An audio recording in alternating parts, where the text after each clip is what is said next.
Hey everyone, my name is Nelson Miller and today I'm reviewing the Mokwheel Asphalt ST e-bike. So you can see this is a step-through e-bike. It's a cruiser style e-bike and I'm going to go over a lot of the features, some highlights, and also do a little bit of riding and show you basically all the great things about this bike. Now as we go along, you're going to want to look up the specs and just look up to buy this thing. I will have my link in the description, and so I do get a little bonus if you click that link and purchase through that link, so I would appreciate that to support the channel. But basically, I'm gonna go over it and talk about what I like about it and why I recommend this bike. Now, this won't be a super technical review. If you need to know about the specs, you can check on their website and you can check other videos. This is going to be more focused on lifestyle and features of even a cruiser style and things like that. I do have a lot of experience with e-bikes. My parents, my friends, and my wife and I, we all have e-bikes. And so we've experienced a lot of different models, and there's a lot of different, pros and cons with each model. And of course, that really comes down to just preference in the long term. But for this bike and our riding lifestyle, I'm gonna highlight all the things about that and why it is a really, really good model for our lifestyle of going camping, riding on rail trails, just around the block, through the countryside, that kind of riding. It's not really, I'm not using it for commuting to work or to the store, things like that. All right, so the first thing I'll mention is the collar of this bike is white. It also comes in a mocha collar and a blue collar. It comes in a normal size, which is kind of like a one size fits all, pretty much from 5'2" to 6'2". They also have a larger size, and I opted for the smaller. I would go with the normal size in general, unless you're really tall. I want to talk about the cruiser features first, because this is not, a mountain bike. This is not a fat tire bike. This is a commuter bike, and it's a cruiser style commuter bike. Now, I will have to adjust, obviously, the handlebars and the stem and the seat post. But in general, in this style of bike, my weight should be positioned over the saddle as opposed to on the handlebars, okay? Because of that, I wanted to point out that the features are the swept back handlebars. They're actually pretty wide, wider than I would have even expected compared to some other e-bikes, but it's a very comfortable, casual riding position, right? You're not leaning forward when you're mountain biking. It's more for just a relaxed, natural feel. And the same could be said with these grips. They're very comfortable for just resting your hands there. I do prefer the palm grips, but I could easily replace them if I wanted to. The other thing here we'll talk about is this stem. This is adjustable, and I point that out simply because some are not. Other riding styles, some fat tire bikes, some mountain bikes, different styles do not have an adjustable stem because they don't necessarily need it. For a cruiser style, you do need an adjustable stem because you want to get that just right. You want to adjust this forward or back, and then you'll turn these to get it just right so that you're very comfortable.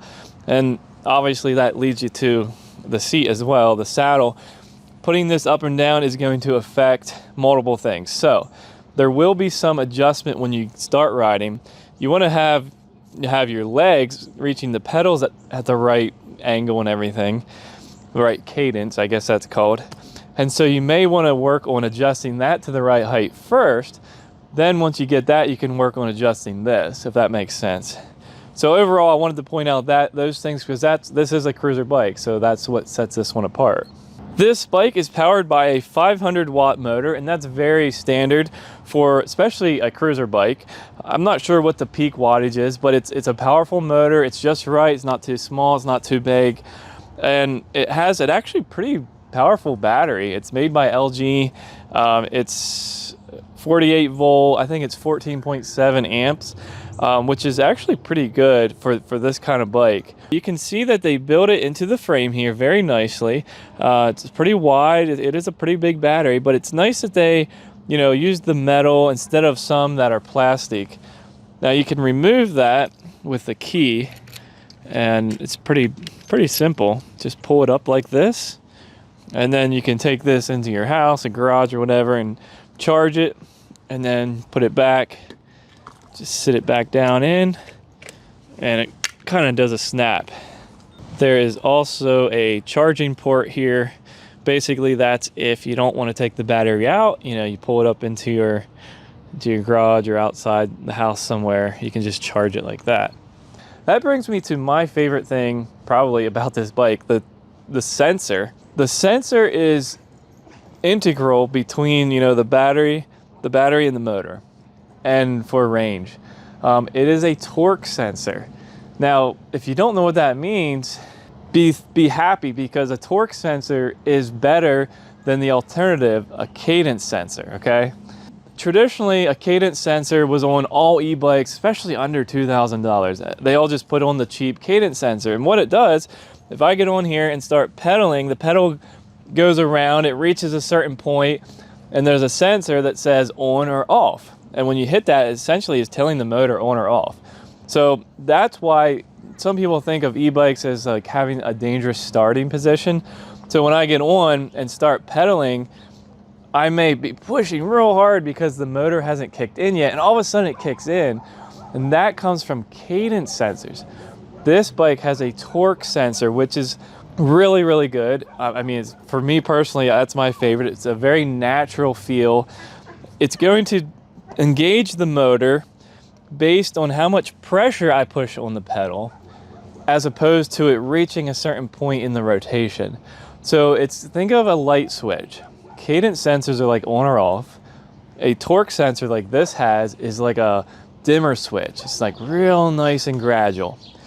The other major advantage is range. This thing can get, well, they advertise 50 to 60 miles. That's probably a little high, but that's actually pretty good. If you can get 50, I'd be happy. I haven't checked that yet. That's possible because of things like the torque sensor. It's using less power because it's just gradual. Think of a dimmer switch. It depends where it's at. You're going to be using less energy than if the light's simply on all the way. And the other really cool thing, if you're someone like me, you enjoy a nice screen. Bikes like these are coming with screens built in. You can turn the bike on. There's a little power button actually right here on the left handlebar. You can hold that in, and that will actually obviously turn on the whole bike. So it has a really nice color screen. I actually really like this. I don't think there's any others right now that compare to how nice this is. So I do really like that. It's just a nice feature to include by default. It shows something about the brand, their commitment to giving you a nice experience. One thing that really startled me when I was just experimenting, I accidentally hit this button right here. It has an electronic horn, which I thought was kind of cool. Other bikes I had did not have that. And right here is the thumb throttle. So it's, it's on the left side. I think some bikes may have them on the right side, and some also would come with a twist, but the thumb is becoming much more standard. It's actually safer. And so that's the throttle, and then you can put it in different levels of pedal assist also by hitting the up and down buttons here. By default, it's going to be 0 right here, PAS, that's pedal assist. You hit the up button, it goes to 1, and then 2, and it goes up to 5. You will need to have it on at least 1 for the e-bike component of this bike to kick in. Also, you will need to have it on at least 1 for the throttle to work. And that's a safety feature because you don't want to have it completely off and then hit the throttle. It's not going. See, it's just not going. But if I put it on at least 1 and then hit the throttle, it's going to go. Now, to clarify, the pedal assist level is not related to the throttle in any other way. Like if you put the pedal assist at 5, the throttle's not going to give you more. The throttle is independent, and it's going to depend on just how far down you push the throttle. Hope that's clear. So you can see it says class 2, 500 watts and 20 miles per hour. And that is simply saying this comes as a class 2 bike. Class 2 means with the throttle, if I got on here and just hit the throttle, it would go up to 20 miles per hour, but it would not go faster than 20 miles per hour with the throttle. Now, you can change that and you can put it in pedal assist mode only and start pedaling, and you can pedal up to 28, which makes it a class 3 bike, although technically it's class 2. Another trick, if you happen to be on a rail trail and it says class 1 only or no motorized vehicles and all that thing, you can actually unplug the throttle, and it's just a little trick. They make it convenient. I do believe it's this one here, but you'll certainly want to follow the right cable. And you can unplug it for trails where it says that they're not allowed. That's really nice, and then you'll only be able to use pedal assist. So these are 27.5-inch tires. That's a nice average, kind of between the traditional 26 and 29 to 27.5. Really nice average size. And then they are a little wide, 2.4 inches wide. That is a little wider than some, but it's also certainly not a fat tire bike. It's not like 3 or 4 inches. So 2.4, I feel like, again, is a nice average. These tires are going to hold up great on gravel trails, on paved trails. There's going to be no problem at all on gravel. In fact, we ride on like stone roads and stuff like that. Yeah, sure, you get the little bit of bumps, but these kind of tires, they're going to be fine. So this is a 7-speed geared bike. So you can see, you know, the clickers here, really nice gears, Shimano gears. So it's 7 gears. I would have liked to see 8, but 7 is what it is. So for the brakes, they are Tektro hydraulic disc brakes. So those are some of the best and really important for a bike that says it weighs 60 pounds. So having hydraulic disc brakes is kind of expected, but also really nice that they do have that. Oh, I forgot about the front suspension. Now, some bikes similar to this will have a rigid fork here. This one is actually 100 millimeters of travel, which is quite a bit more than I would expect and more than competitors. So that is interesting. So this is a hydraulic suspension from what I could see, which is even better than a spring-loaded one, and just proves you know, what Mokwheel is trying to do. Really set this bike apart from the competition. It comes with these, while I'm looking here, it comes with these fenders on the front and the back included. Other brands do not have them included, but come more as accessories. It has a light. There's 2 LED bulbs. You can simply turn that on very easily by just clicking the button over here on the left handlebar to turn that light on. The other cool thing, it has brake lights in the back. So here, I'll just engage the brake. So the back for really clear visibility, but also on the side, I guess, just more visibility. That's pretty nice. I think that's really cool. It does have this rear rack included also. And again, other brands don't have them included all the time. So I'm just pointing out things that I'm noticing from experience with other bikes. And, you know, even a kickstand. I think most do have kickstands now. But if you were to go to a bike shop, a lot of them don't. Normal bikes don't have kickstands now. All right, so now I'm going to do a throttle test. I'm completely parked and on the pretty much level, a little bit uphill. I'm just going to put the throttle in the whole way and see what happens.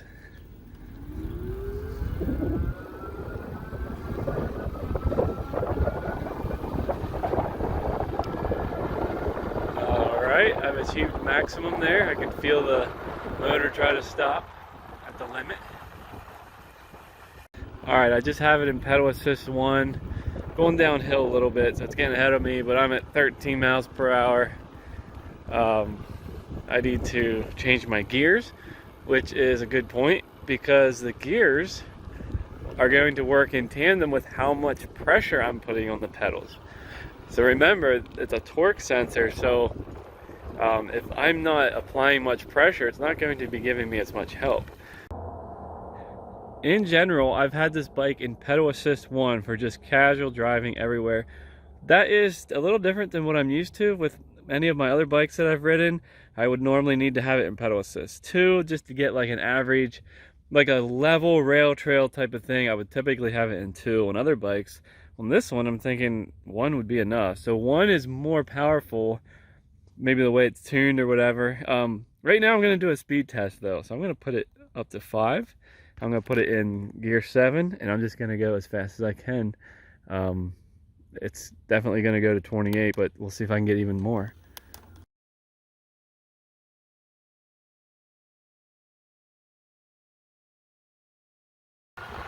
All right, so that was quite nice. 28 miles per hour. It wasn't a big hill, but you can see how easily it is to go that fast.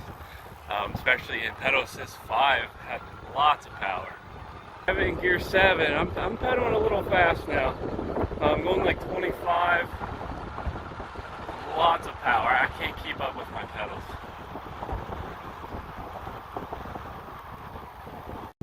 See, I have it in pedal assist 2. It's like, it's almost too much. Like, I'm going pretty good. I'm at 16 miles per hour. That's more than like a casual cruise. If I put it back to 1, it just feels more natural in 1. That's amazing, because on my other bike, I have to have it at pedal assist 2 to be going 15. So yeah, there's differences in these kind of bikes. Who knows, yours could be even different. And it's not right or wrong, it's just, I'm just noticing differences.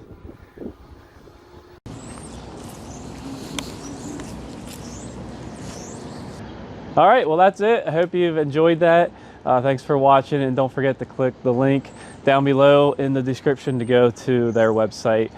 As a reminder, they do have free shipping. They also have a 15-day trial, and they have a 2-year warranty. So they've pretty much got you covered on that. All right, thank you, and we'll see you in the next one.